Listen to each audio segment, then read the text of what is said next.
السلام علیکم ورحمۃ اللہ وبرکاتہ نحمدہ ونصلی علی رسولہ الکریم اما بعد فاعوذ باللہ من الشیطان الرجیم بسم اللہ الرحمن الرحیم رب اشرح لی صدری ویسر لی امری واحلل عقدۃ من لسانی یفقہوا قولی۔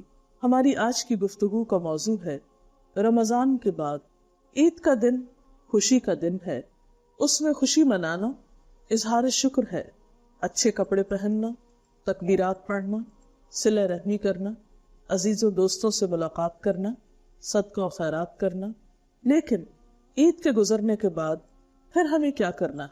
کیا ہم دوبارہ اسی راستے پر آ جائیں جس پر رمضان سے پہلے تھے؟ کیا سب کچھ وہی شروع کر دیں جو رمضان سے پہلے کرتے تھے؟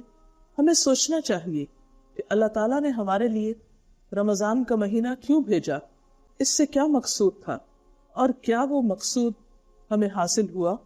اسی لیے ہم دیکھتے ہیں کہ شیخ عبد القادر جیلانی عید کے آداب اور فضائل کا ذکر کرتے ہوئے کچھ یوں فرماتے ہیں کہ لیس العید لمن لبس الجدید انما العید لمن خاف بالوعید۔ عید ان کی نہیں جنہوں نے عمدہ لباس سے خود کو آراستہ کیا، عید تو ان کی ہے جو خدا کی پکڑ اور وعید سے ڈر گئے۔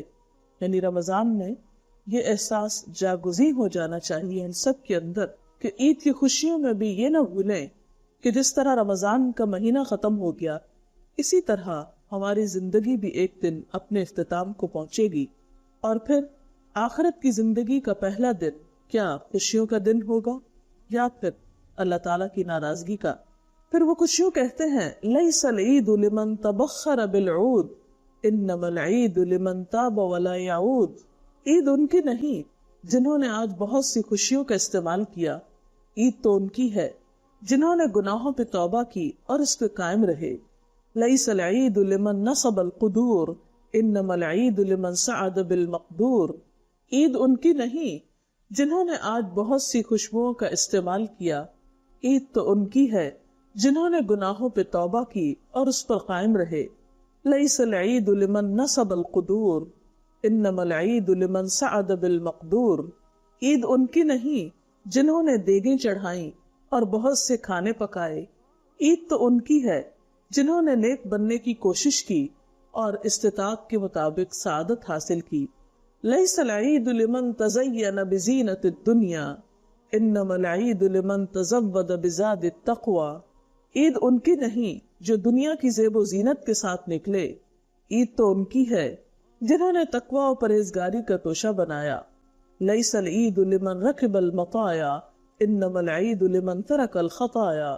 عید ان کی نہیں جنہوں نے عمدہ سواریوں پہ سواری کی، عید تو ان کی ہے جنہوں نے گناہوں کو چھوڑ دیا۔ لیس العید لمن بسط البساط انما العید لمن جاوز الصراط۔ عید ان کی نہیں جنہوں نے اعلیٰ درجے کے فرش سے اپنے گھر کو آراستہ کیا، عید تو ان کی ہے جو پل صراط سے گزر گئے۔ حضرت علی رضی اللہ تعالیٰ عنہ کو کسی نے دیکھا کہ عید کے دن خشک روٹی کھا رہے، دیکھنے والے نے کہا اے ابو تراب آج تو عید کا دن ہے۔ فرمایا ہماری عید اس دن ہے جس دن کوئی گناہ نہ ہو۔ وہب بن منبہ کو کسی نے عید کے دن روتے ہوئے دیکھا، کہا ھذا یوم السرور والزینہ، یہ تو مسرت اور شادمانی کا دن ہے۔ حضرت وہب نے فرمایا یہ خوشی کا دن اس کے لیے ہے جس کے روزے قبول ہو گئے۔ اس لیے رمضان کے اختتام پر ہمیں فکر اس بات کی ہونی چاہیے کہ ہماری وہ نیکی قبول ہو جائے، اللہ تعالیٰ کو پسند آ جائے جس کی خاطر ہم نے سب کچھ کیا۔ اس لیے عید کے بعد پھر دوبارہ 6 روزوں کا حکم ہمیں ملتا ہے جنہیں 6 شوال کہا جاتا ہے، یعنی رمضان کے بعد عید اور عید کے بعد پھر دوبارہ کچھ روزے۔ حضرت ابو ایوب انصاری سے روایت ہے کہ رسول اللہ صلی اللہ علیہ وسلم نے فرمایا جس شخص نے رمضان کے روزے رکھے اور پھر ان کے بعد شوال کے 6 روزے رکھے تو وہ ایسا ہے گویا اس نے ہمیشہ کے روزے رکھے۔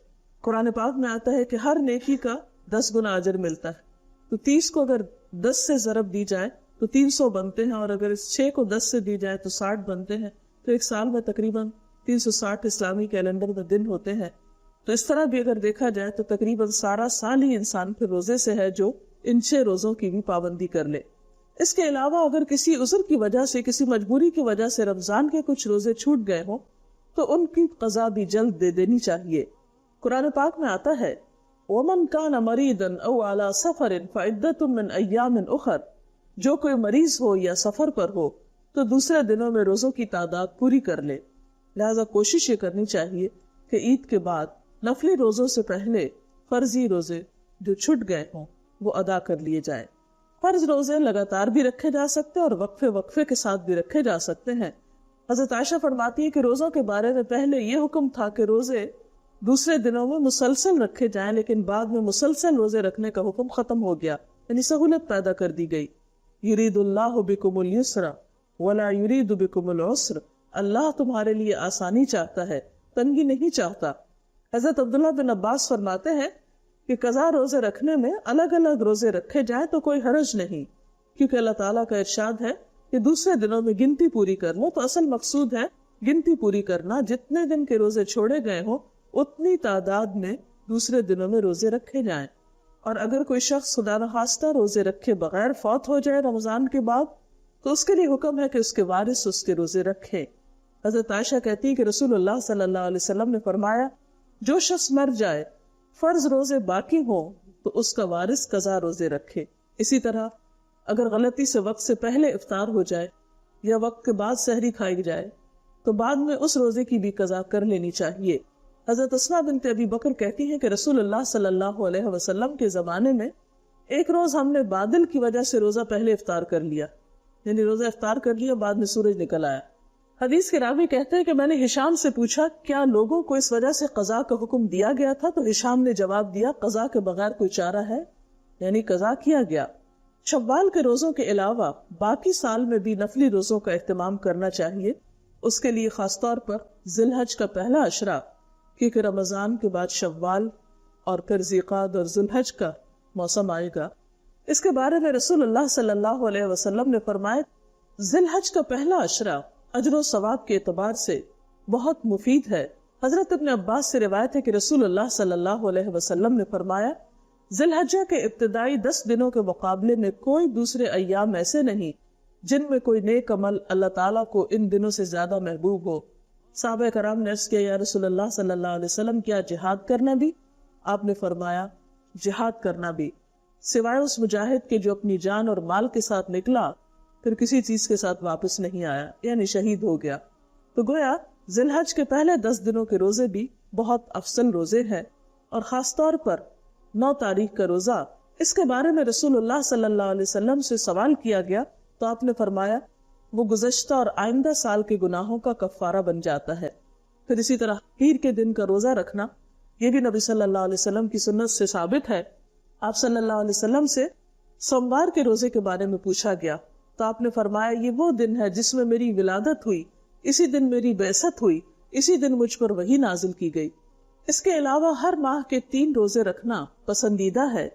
ایام 20 کے روزے ان کو کہا جاتا ہے، 13، 14 اور 15 تاریخ کے ہجری مہینے کے۔